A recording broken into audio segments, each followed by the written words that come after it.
Welcome to The Guide at Fish North Georgia. Brought to you by these fine sponsors. SPRO, working with America's best anglers to design the world's finest fishing tackle. Nichols Lures, handcrafted to perfection. Georgia Blade, makers of premium fishing lures for over 3 decades and home to the Georgia Jig. Crypto Bass, tournament grade, Georgia made. And be sure to visit fishnorthgeorgia.com. Now here's Josh Little. What's up, guys? Josh Little here with Fish North Georgia, The Guide. Wanted to take a couple minutes to share our most recent outing up at Rocky Mount PFA with you. We fished East Antioch, put in at about 9 o'clock in the morning, and started making our way towards Main Lake. Right there at the mouth where you go into the main section of the lake, there was a lot of fish busting up. So we worked top water a little bit through a crankbait and then also a paddle tail, just trying to get that bite from those fish that were being chased around, and couldn't manage to land anything. So we started headed towards the rock dam, and the first thing my thought was, if they're busting top water, I'm going to try to get something that imitates a bait fish as I'm making my way to the areas that I'm going to fish. So what I did is I took that Kitex, and this is a 3.8 inch Kitex, and the head that I'm using is a fish head E-series spin, but what I'll do is I'll actually kick off that underspin. I'll just cut it off, and I feel that sometimes that helps depending on what the fish are wanting that day. And I tossed it up behind me and I started trolling it as I was on my way to the dam, and I actually hooked up with my first fish then. It was only about 1.5 pounds, but it tells me they're still chasing bait. I continued to do that anytime that I would move, go to a different area, but didn't manage to catch anything else on that bait. As we get closer up, I was throwing a chatterbait and then also a crankbait on that rock wall, and just couldn't manage to get anything to strike anything. So I moved off to a hump and was throwing into about 18 to 20 foot of water, dragging a shaky head. And this is a 7.5 inch curly tail, and I'm throwing this on a medium 25 pound braid, 8 pound leader. The braid, of course, it's overkill. That's just preference. So I hooked up with one on the curly tail. The worm came off, so I put on the Zoom Ultra Speed worm. Tried that one and didn't get another bite. So took it off, tied back on that curly tail, and hooked up with another one. So to me, that was kind of hey, this is what they're looking for, something a little bit different. Not that close preference. That tail just kicking up there helped get that bite.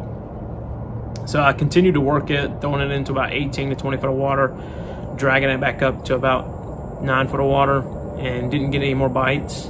So I switched up to a jig and started doing the same thing, throwing it in that 18 to 25 foot range and dragging it through the rocks up onto that 8 to 9 foot hump, and generated a bite. Got one, get it up to the boat, jumps off, throw back out there, and immediately just one hammers it. And the fish was an absolute stud. It was just over 7 pounds. I'll have a picture of it in this video so you can see it. But the jig that I was throwing was a Picasso tungsten football head, and this is a 3/8 green pumpkin glimmer. To me, this jig is just a little bit different. The tungsten itself I really enjoy, but something else is actually your weed guard.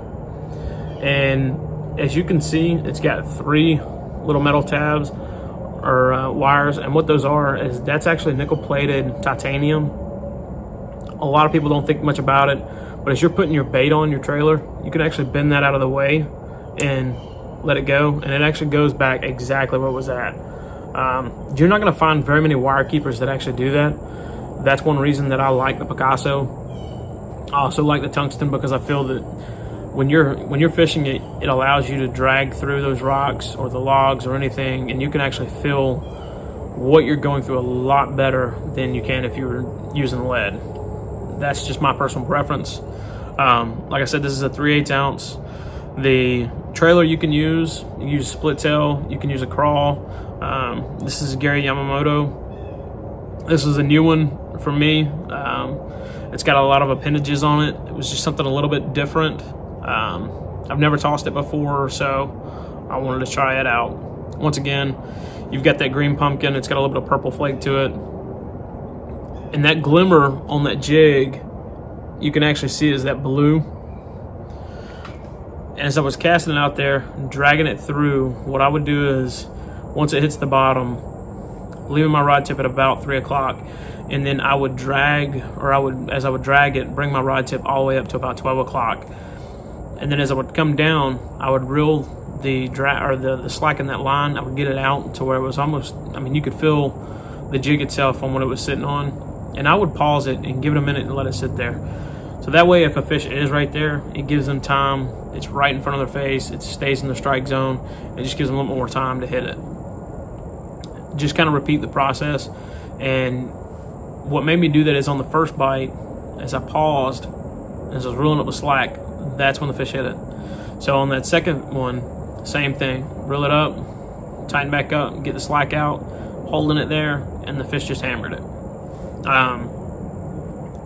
If you're fishing anywhere and the fish are staging in that 20 to 25 foot range, most of the time it's going to have to be very slow. You're going to take your time. I use natural colors. That's what I feel works the best this time of year. They're not out there just chasing like crazy with a large mouth. So I believe that nice, slow, subtle, nothing crazy with the colors, green pumpkin, just that real natural is what's going to get that bite.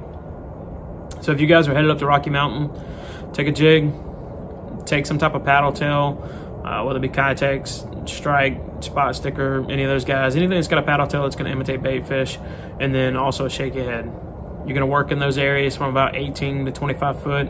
You want to look for some type of structure in the water or any type of rocks, throw out of those areas and pull through them.